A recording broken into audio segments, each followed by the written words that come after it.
right, grammar fans. Welcome to another deep dive. Grammar can feel like a real puzzle sometimes. It really can. But it's a puzzle we can totally solve together. Absolutely. Today, we're going to tackle some of those trickier bits of English grammar, especially the stuff you all sent in. Lots of good stuff in here. Looking forward to it. So flipping through what you sent, Mm-hmm. I see something that seems to trip a lot of people up. Past simple versus present perfect. Can we start there? Oh, yeah, that's a big one. It can be tough. Like one source used this example. Yeah, I visited Paris last year.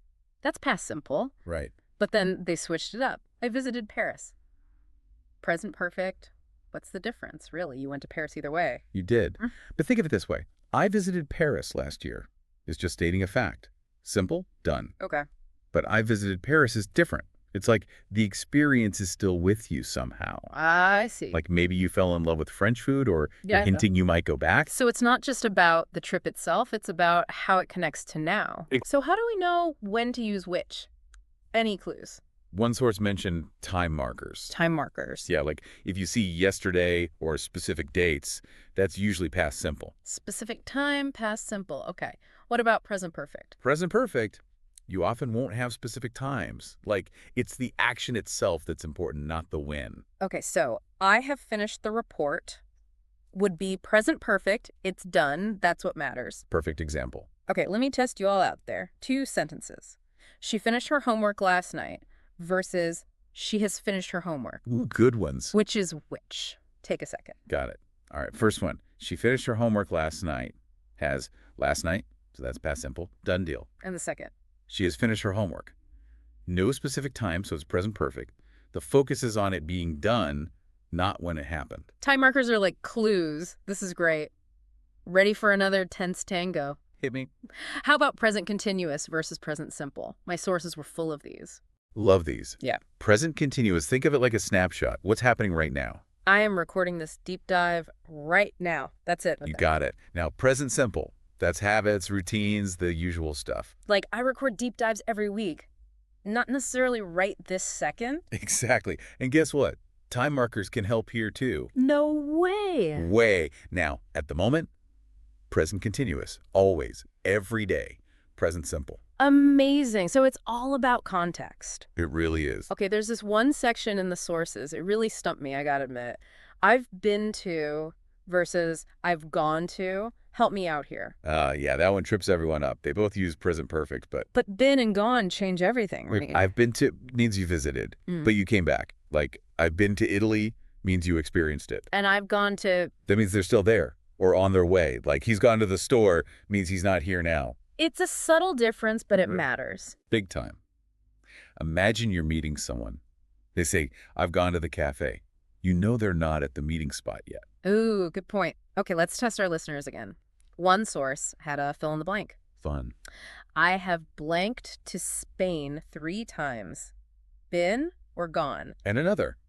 She's not here. She has blank to the grocery store. Is she here or at the store? Take your time, no pressure. We'll go through the answers in a sec. All right, let's see. The first one, it's been. Visited 3 times, came back each time. And the second? She's not here, so she has gone to the grocery store. That's it. Even if you didn't get it, you're thinking about it. That's what matters. Couldn't agree more. Back again for more grammar. Goodness, these sources are gold. Seriously. It's like you think you know grammar, and then bam, there's a whole new layer. Right, we just tackled tenses, but there's so much more. One thing that struck me in these sources is like, grammar isn't just rules, it's about choices. Ooh, I like that. Choices. You choose your words carefully, right? Well, grammar's the same. You choose the right tools for the job. And speaking of tools, active and passive voice. My sources were all over that. A classic pair. And a powerful one. Okay, but honestly, sometimes I get them mixed up. Can we do a quick recap? Absolutely. Active voice, the subject's doing the action. Straightforward. The writer crafted a compelling story. Bam. Done. So it's crystal clear who's doing what. Yep. Now passive. The subject's receiving the action. A compelling story was crafted by the writer. See the shift. So in passive, it's more about the action itself, not who did it. Exactly. But here's the thing. Both have their uses, but one source made a strong case. Active voice is often way more engaging. I could see that. Active just sounds more lively. Right. Think about it. Yeah. Which grabs you more? The mayor announced a new policy, or A new policy was announced by the mayor. The first one, hands down. See, active voice puts the mayor front and center, making things happen. Passive can sound a bit wishy-washy. Okay, I'm convinced. So if I'm writing and I spot a passive sentence, how do I fix it? Any tips from the sources? Oh yeah, lots. It's all about finding the action, the actor, and rearranging. Like, the grammar rules were explained by the expert. Passive, right? Totally a passive. So what's the action? Explained. Who's doing it? The expert. Now flip it. The expert explained the grammar rules. Much better. Mind blown. It's so simple, but it makes a huge difference. Active voice, here I come. You got this. And speaking of things that trip people up, the comma splice. Your sources were not holding back on that one. Oh man, the comma splice. I've been guilty of that for sure. What makes it so tricky? It's like you've got two strong ideas. Both could be sentences on their own. Right, right. But you try to jam them together with just a comma. It's like a flimsy bridge, not going to hold. Okay, give me an example. The sun was shining. The birds were singing. Two complete thoughts, just a comma between them doesn't work. Makes the sentence feel kind of broken. Totally. Yeah. So how do we fix it? Your sources had a few ideas. Lay 'em on me. Easiest fix, a period. Yeah. Two separate sentences, clean break. Okay, straightforward. What else? A semicolon. It's like a comma's cooler older brother. Shows the ideas are connected, but still distinct. So the sun was shining, the birds were singing. Like that. Exactly. Smooth flow. Shows the link between the ideas. I like it.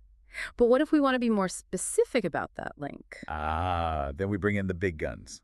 Coordinating conjunction. Disjunction, junction. What's your function? That's exactly. And, but, or, so, all those, they join the clauses and clarify the relationship. Like the sun was shining and the birds were singing, both happening at once. Yep.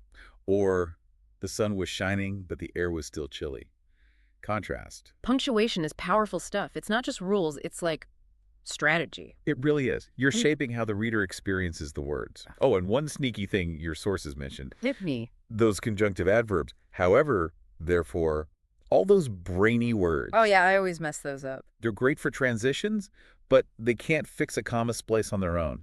So it's not, the traffic was terrible, however, I made it on time. Nope. You need a semicolon before, however, and a comma after. The traffic was terrible, however, I made it on time. The semicolon is crucial. Okay, we've covered so much already. What other grammar mysteries await? Welcome back. I feel like we could talk grammar forever. I know, right? It's kind of addictive once you get into it. Totally. But before we go too deep, we got to talk about those two big ones your sources kept mentioning. Subject-verb agreement and pronoun agreement. Yeah, those were in like every source. And I gotta admit, they still trip me up sometimes. Like, I know the rules, but... It's easy to get confused. Let's start with subject-verb agreement. It's all about balance, you know? Balance, okay? The verb has to match the subject. Singular with singular, plural with plural. Like a dance, they got to move together. That makes sense, but my sources also mentioned some tricky situations. You're talking about those collective nouns like team or family. One source even used band, like the band is tuning their instruments. Wait, band is singular, right? But there is plural. It is. It's about what you're emphasizing. Here it sounds like each member is tuning their own instrument, so there fits. So you can think of it as a group of individuals, not just one unit. Exactly. But then you've got sentences like, the team is winning. Now is one unit working together. This reminds me of something else that gets me. Those indefinite pronouns, like everyone, anyone. Yes. They sound plural, but they're singular. always. It's like each person is responsible for their own actions. Focus on the individual. So everyone is, not everyone are. Got it. Any other traps we should watch out for? Sometimes the subject and verb are far apart in the sentence. Yeah. Like there's a whole phrase between them. Oh yeah, those long sentences can be sneaky. Totally. One source used this. The box of chocolates, which was hidden under the bed, was a surprise for my birthday. So many words. It's easy to get distracted by chocolates, which is plural. But the real subject is box, singular. It's like a grammar optical illusion. Great way to put it. And that leads us nicely to pronoun agreement. Pronoun agreement. Okay, if subject-verb is about singular plural, what's the key here? Pronouns have to match their antecedents, the noun they're referring back to. Number, AD, gender. So the writer finished her novel. Writer is the antecedent. Her is the pronoun. Easy, but... But it gets tricky with indefinite pronouns, or when the gender is unclear. One source had a great tip. When in doubt, Use they. The they is so helpful. It's like gender neutral, avoids assumptions. Exactly. Language changes, right? But the basics of grammar, they're pretty solid. That's reassuring, actually. It is. Once you get those basics, you can tackle any sentence. I gotta say, this deep dive has been amazing. I'm feeling way more confident about my writing now. That's what we like to hear. And remember, it's a journey. Keep practicing, reading, asking questions. And have fun with it. Always. So we covered a tell-in today. Tenses, comma splices, agreement. Who knew grammar could be so exciting? But it's not just about rules. It's about using language powerfully, connecting with people. So go out there, write with confidence, and don't be afraid to experiment. Thanks for joining us.